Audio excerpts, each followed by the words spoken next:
Welcome back to this bumper package on health matters. Now, the World Health Organization says HIV/AIDS has claimed over 35 million lives globally so far, 1 million of them in 2016. It's considered a public health concern. Going by the Global AIDS Progress Report of 2017, about 3.2 million people are living with HIV/AIDS currently in Nigeria, the second highest number of people in any country living with the condition.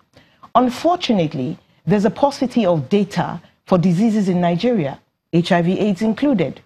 The Nigeria AIDS Indicator and Impact Survey, NICE, it's also called NICE, has undertaken to rectify this lapse by actually going out to get information on HIV/AIDS as well as hepatitis B and C. On the program with me and speaking from Abuja is the Special Assistant to the Director General of the National Agency for the Control of AIDS, NACA, and the Secretary, NICE Steering Committee, Dr. Mukhtar Mohammed. You're welcome to the show, Doctor. Thank you, Mary. Okay, now, we've already established that you're on a drive for data collection. How is this going to help us in Nigeria? Thank you very much, Mary.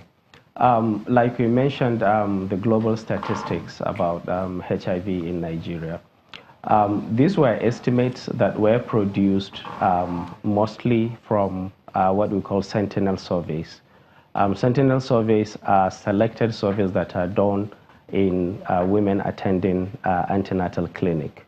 And it is not really generally representative survey. The other form of surveys that were done that were more of the population-based surveys were the National HIV/AIDS and Reproductive Health Survey. So mostly these are the two sources where we obtained our data, and of course the program data. Now, all of this data put together does not give the exact distribution and burden of HIV in the country. The best we have had so far was given us estimate at national level. But you'll agree with me, in epidemic control, it is very important that you know where your epidemic is coming from. So this survey is the first of its kind and the largest of its kind, and is going to help us show the distribution. Where are the most infections occurring? Where are the new infections occurring? Where are the risk factors more for this survey? What is driving the epidemic? And so we'll have state-level data that will tell us precisely and with better precision than before what is the estimate of HIV in those states. So for the NICE, this study is going to help us in planning and programming so that we can focus the scarce resources to the populations and to the places where they are most needed. So it will help both the government and our supporting partners to plan better and move resources where they should be. Okay, so how are you going to get people to participate, and who will be participating in this survey? Okay, this survey is a population-based survey, and therefore we are trying to get all Nigerians have equal chance of being selected for the survey. So it is a representative survey, randomly selected samples. All states are going to be surveyed. All local governments are going to be surveyed. Clusters of population will be selected within those local governments, and people, adults and children will be sampled for the survey. How are people going to, what we want people to do is to cooperate with the people and for them to understand that this survey is coming from the government of Nigeria and to help us plan our health planning better. And therefore we need the cooperation of the people, of the households, to make sure that they cooperate with the field workers all in the field. So you're going to go to their households. How do they know it's you, it's your team? How do they identify? You know, there was a way we identified the polio people. How do they know it's you? And what kind of cooperation are they going to give?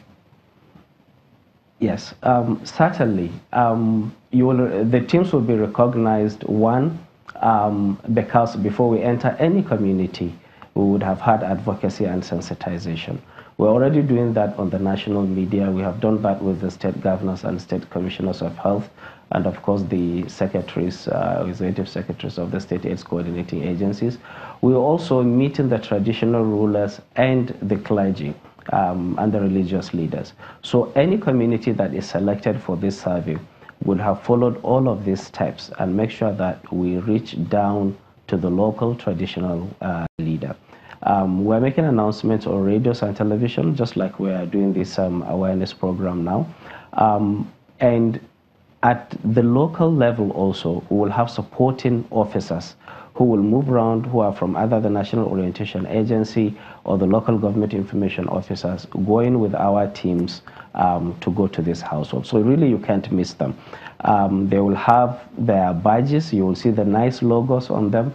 You will see their kits, the red boxes where they are carrying some of the cold chain materials, and they will introduce themselves as they are working for the federal government of Nigeria for the survey.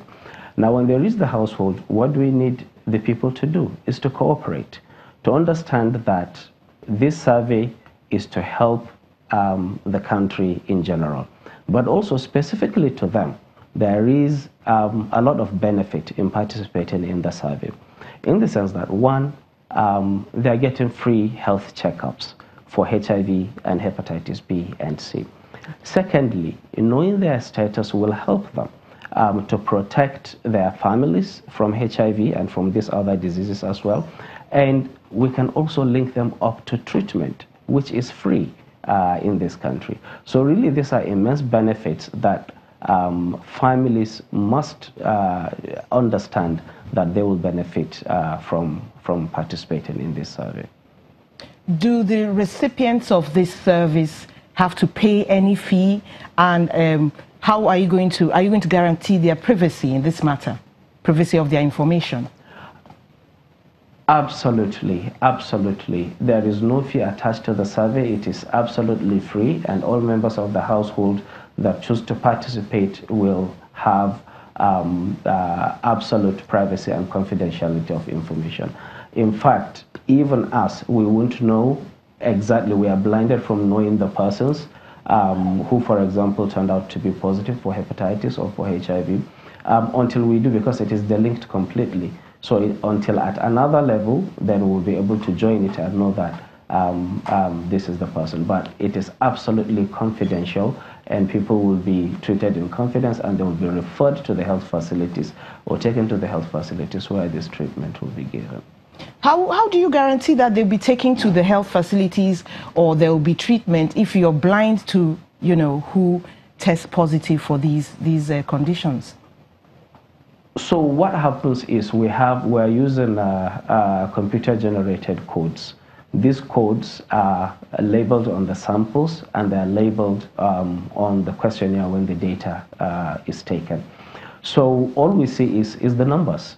But we have people on ground who can link the numbers and also the samples. The coded number will be sent to the facility, and you have people who will track them from the community and make sure that they are linked to those facilities to receive treatment.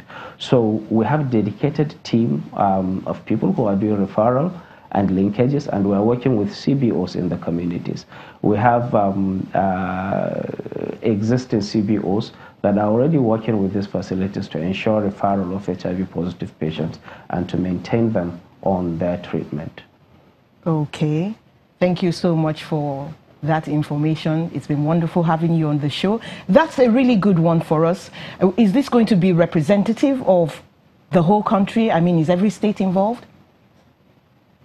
Absolutely. In fact, this is what is unique about this survey.